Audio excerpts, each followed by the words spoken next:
Hello everyone, this is part 2 of logic, and I would like to go over a few more examples of typical statements you're going to see when we talk about logic. In the previous video we talked about De Morgan's law, and we talked about contrapositive and what a P statement and a Q statement is, and or. So we're going to dive into that a little bit more, okay? So if we have a statement, okay, remember we had the example if two angles are congruent, okay, then they have the same measure, okay?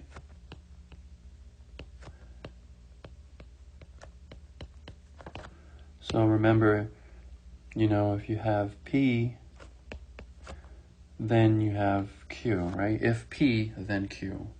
That's how you read it. And you notice the word if. If is right there, and then is right there. And the comma separates those two statements. That's how you can tell where the P statement ends and then the Q statement begins. So it's really easy to identify if you look at it that way, okay? And, last time we talked about contrapositive, so we'll just do the converse and the inverse, okay? So the converse, okay,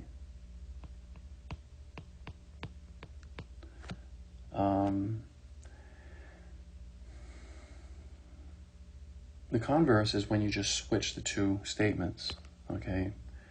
The contrapositive is when you switch the statements and make them both negative. That's the difference. This one here, we're just going to switch the P and the Q. We're going to put the Q first, followed by the P, and we're going to leave them as they are, okay? So basically, an example is, how would you write that, by the way? It would be, if Q, then P. And we're just simply reversing it, okay? So how would you do that? Well, it would read like this. It would read if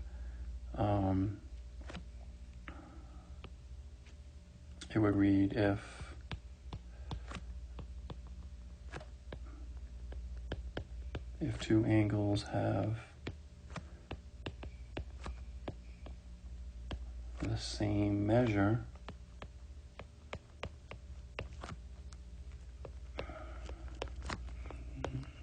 then they are congruent. All right? Notice we're just switching the Q and the P and leaving it at that. Okay? Very simple to find the converse of any statement. Okay? The other type is the inverse, which is also very common. Okay? And when you have an inverse,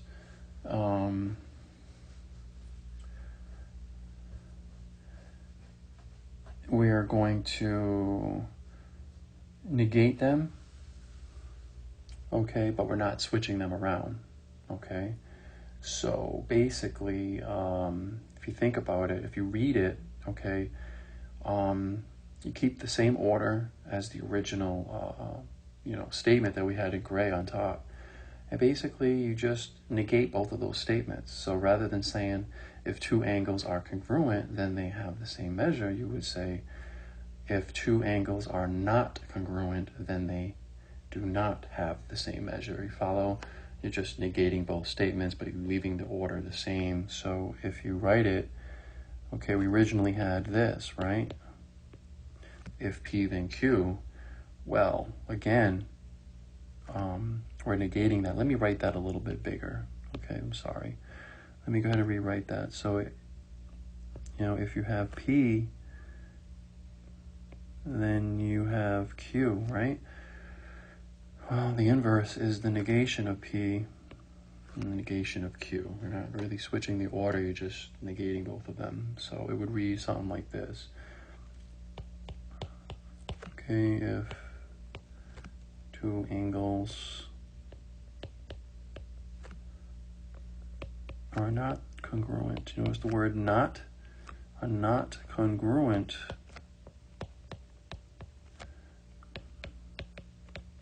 Then, oops, sorry. I'm jumping ahead of myself here. Then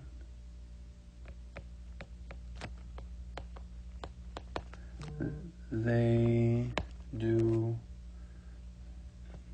notice that, do not have the same measure, okay? So that's the negation. Okay, so it's pretty simple to do. That's all there is to it as far as that's concerned, okay? So we have all of that for you, okay? And again,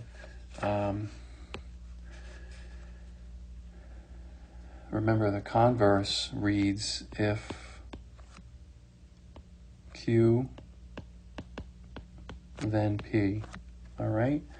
The inverse reads if not P, then not Q. Does that make sense? Okay. All right. And, you know, in our last video, we talked about contrapositive. Okay. So don't forget, you know, when you're dealing with contrapositive, let's just review that really quickly. Okay. Is that when you switch the Q, you know what, let me use red. Let me be consistent here. When you switch the Q, okay, and the P, all right, you negate them as well. Okay, so you're not only switching, but you're negating them. And that reads, you know, if not Q, then not P. That's how you would read it, okay? So just kind of be familiar with that, all right? Okay, great, all right. So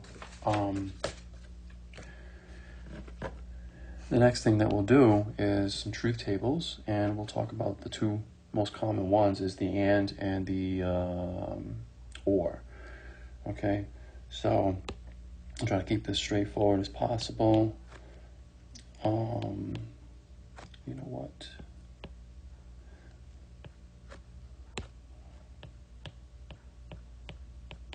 Okay, truth tables.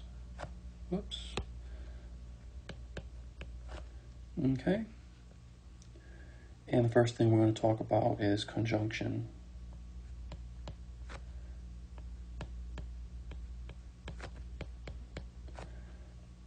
Okay, which is the and statement. Okay.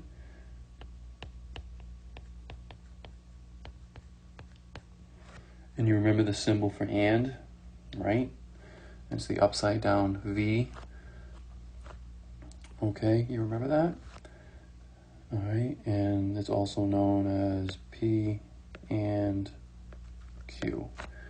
Okay, so if P and Q, okay, so that's a conjunction, okay? And the key thing to remember is that an and statement is only true when both variables or statements, whatever you want to call them. In this example, P and Q are referring to the P and Q, okay, are true.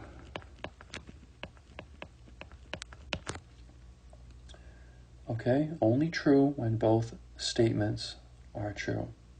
Okay, so if you have, here's how to make this table. It's really simple, okay? So you have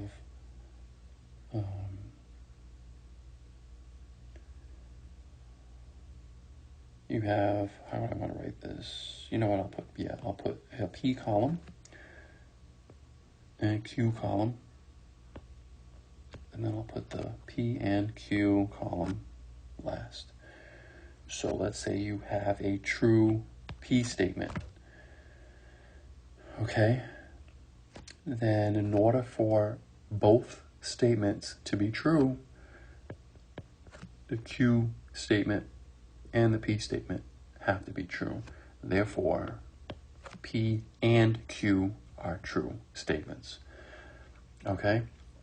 And that is the key thing here.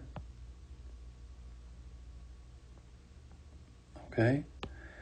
And the rest will be false no matter what combination you have. So if you have a true P statement and a false Q statement, then P and Q by logic have to be false. If you have a false P statement and a true Q statement, again, both P and Q will be false. If you have a false P statement and a false Q statement, then both statements P and Q are false. Okay? And that is one of the basic truth tables for a conjunction or an and statement. The next thing we talk about is disjunction. Okay? Disjunction. And that's basically the opposite of an and. Okay, disjunction, okay, which is an or statement.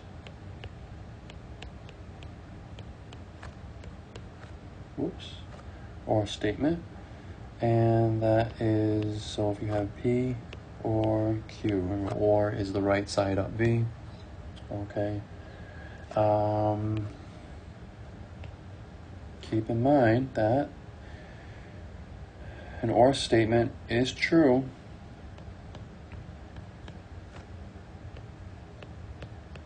and P is true, Q is true, or both are true. Okay, so it's or statement's only true when the P statement is true, or the Q statement is true, or when both P and Q are true. So,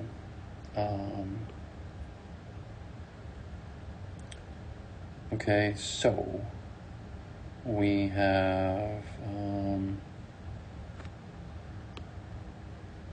P, and then we have Q, and then we have P or Q table, column. All right, so again, if you have a true P statement and a true Q statement, then P or Q are true. If you have a true P statement and a false Q statement, then it's still P or Q are still true. And if you have a false P statement and a true Q statement, then again, P or Q statements are still true. Okay, and the only time that it's false is when you have a false P statement and a false Q statement, then P or Q are false. Okay, so you have these three scenarios. Will always be true, no matter if you have these three combinations of P and Q statements. So it's just a matter of knowing the difference between and or. Once you do that, because those are used so frequently, you can prove more advanced logical statements, okay, or logic statements. Okay, so, and then we'll do another one called the implication if-then statement. Okay, so the implication, which is the if then statement.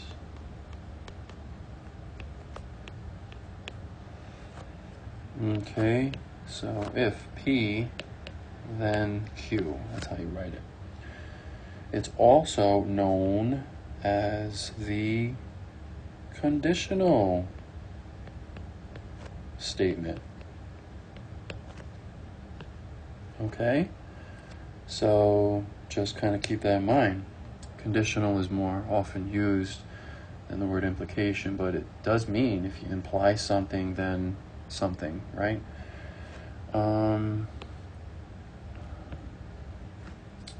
Conditional statements are false. Okay, only when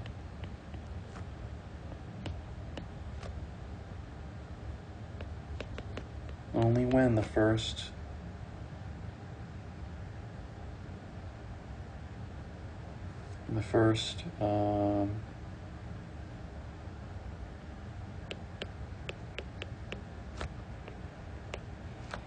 statement is true and the second statement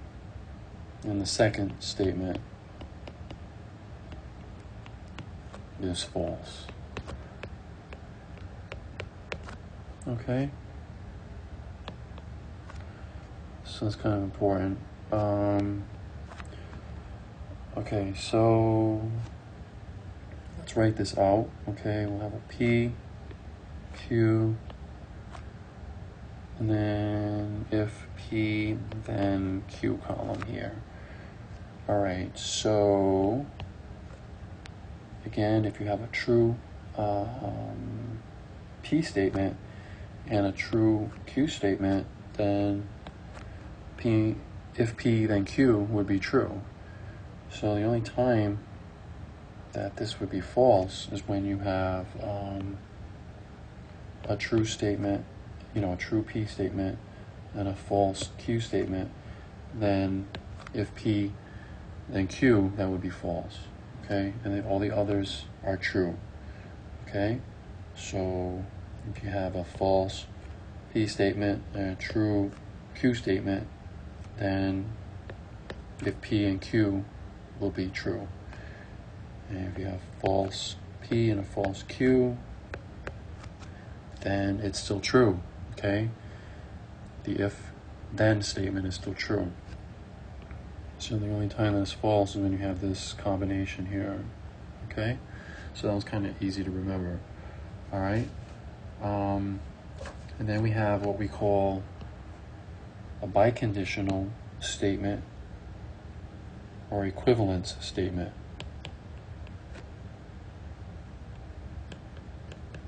Biconditional is the term often used, okay, but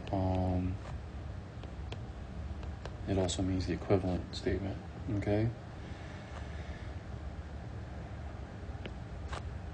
So P is equivalent to what? Q, excuse me. And this statement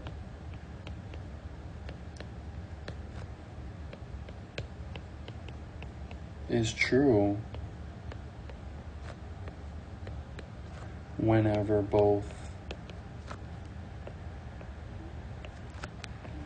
P and Q have the same truth value.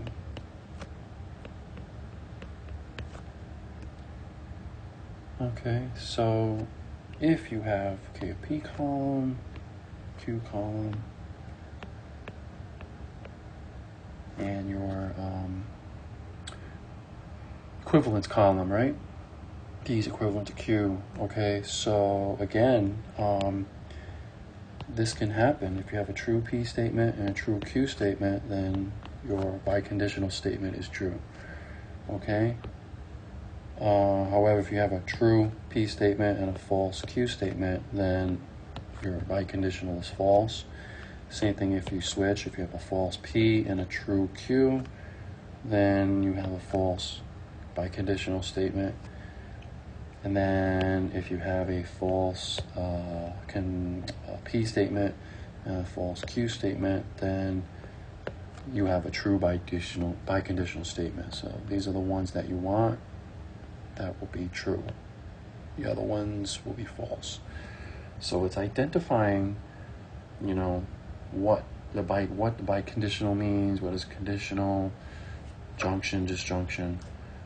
Once you know what that means, then you can kind of identify the statements that you want from the truth table. And you can use these to do negations of biconditional and conditional and all these other things. And that's when it kind of helps to use the De Morgan laws a little bit to delineate more advanced truth tables. Okay? But that's it in a nutshell. All right, thank you so much for watching, and I hope that this is helpful to you in your studies when you take college mathematics.